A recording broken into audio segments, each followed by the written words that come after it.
मन की गति बहुत चंचल है भाई रे। जिसने मन को बांध लिया, जिसने मन का निग्रह कर लिया, उसने परमात्मा को पा लिया।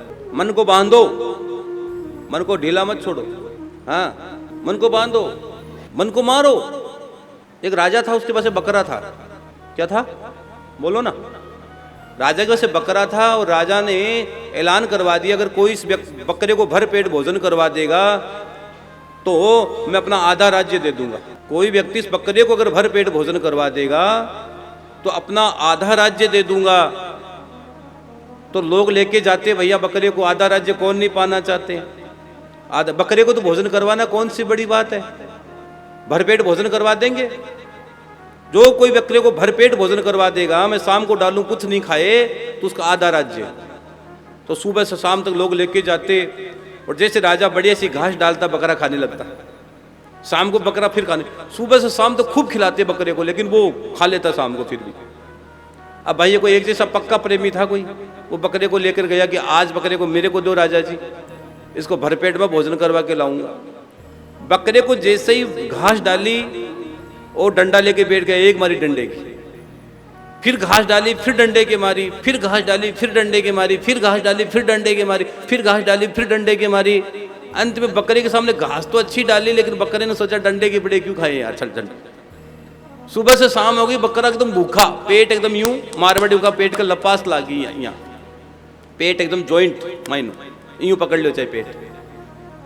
और शाम को जैसे ही राजा से कहा कि राजन सुनो, आज भरपेट के भोजन करा के लाया हूँ। बकरा एकदम चकाचक।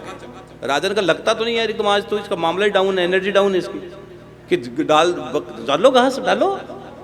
तो जैसे ही घास डाली वो सामने बैठा था यूं।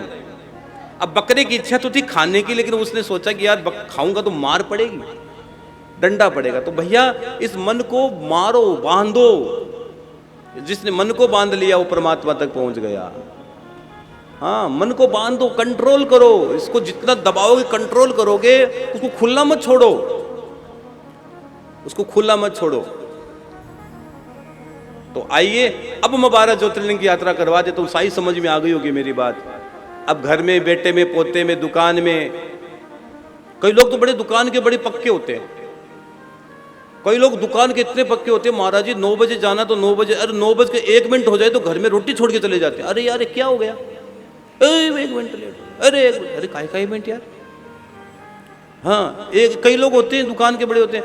एक दादा था, बीमार हो गया, हॉस्पिटल में था, और मरते मरते दादा ने पता है क्या कहा, मरते मरते दादा ने कहा गया, निकल गया प्राण। अब बेटों ने सोचा कि यार ये दादा, पिताजी कुछ पैसा देना चाहते थे, कुछ चीज बताना चाहते, जिंदगी में कुछ दिया नहीं, मरते मरते कुछ बताना चाहते थे ये।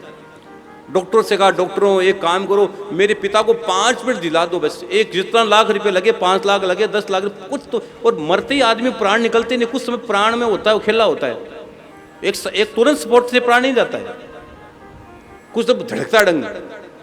तो जैसे उसने कहा निकल गया प्राण। उन्होंने कहा किसी भी तरह दादाजी कुछ बताना चाहते थे, पिताजी कुछ बताना चाहते थे, प्लीज इसको जिंदा कर दो। डॉक्टर ने कहा 5 लाख लगेगा, कि लगे तो लगे। अब वो इंजेक्शन लगाया और 5 लाख रुपए लगे। वो दादा ने पिता ने आंखें खोली, बोले रामलाल, हाँ पिताजी, हाँ पिताजी। बोले भैरवलाल, हाँ पिताजी। बोले अरे श्यामलाल, कि हाँ पिताजी।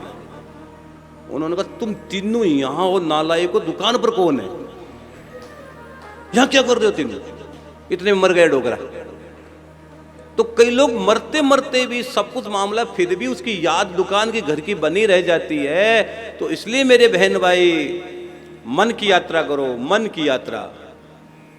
मन की यात्रा करवा रहा हूं, 12 ज्योतिर्लिंग किसी ने नहीं करवाया, मैं करवा रहा हूं। आपका बेटा हूं ना, रोज करवाता हूं, रोज 12 ज्योतिर्लिंग की यात्रा करवाता हूं। करो ना करो आपकी मर्जी है। दीपक का काम क्या, रोशनी देना है। उस रोशनी में पढ़ो या चोरी करो, या आपका मुकद्दर है। दीपक का काम जलना है, रोशनी देना है। भगवान शिव पर हम क्या क्या चढ़ा रहे हैं बताओ। बेलपत्र चढ़ाएंगे, बेलपत्र चढ़ा रहे हैं। भगवान शिव पर दूर्वा चढ़ाएंगे।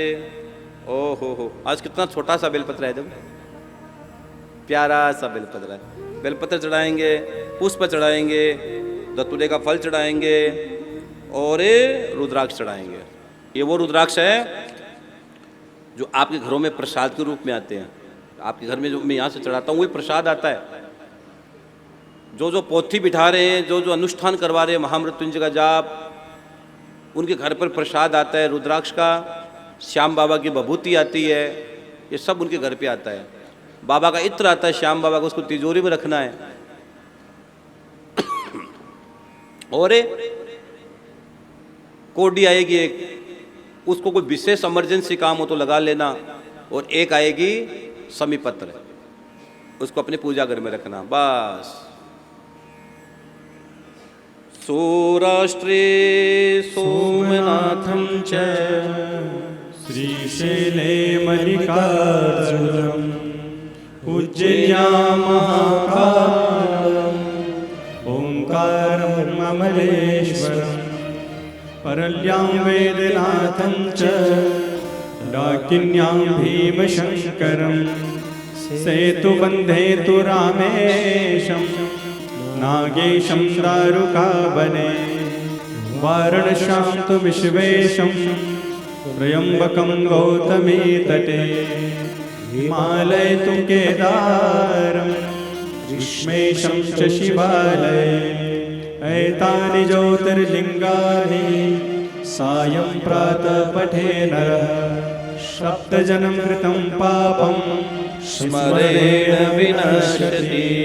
स्मरणेन विनश्यति, स्मरणेन विनश्यति। बोले महाकालेश्वर भगवान की जय हो। ओम त्र्यंबकं यजामहे सुगंधिं पुष्टिवर्धनम् उर्वारुकमिव बन्धनात् मृत्योर्मुक्षीयमामृतात्। ॐ त्र्यंबकं यजामहे सुगंधिं पुष्टिवर्धनम् उर्वारुकमिव बन्धनात् मृत्योर्मुक्षीयमामृतात्। जय श्री श्याम। आप सभी श्याम प्रेमियों से नम्र निवेदन है कि पूज्य महाराज श्री जी का यूट्यूब चैनल मनुश्री जी महाराज रत्नगढ़ वाले को सर्च करें, सब्सक्राइब करें, शेयर करें, बेल आइकन दबाएं ताकि महाराज श्री जी की वाणी जन जन तक पहुँचे और सभी को उसका लाभ प्राप्त हो। जय श्री श्याम।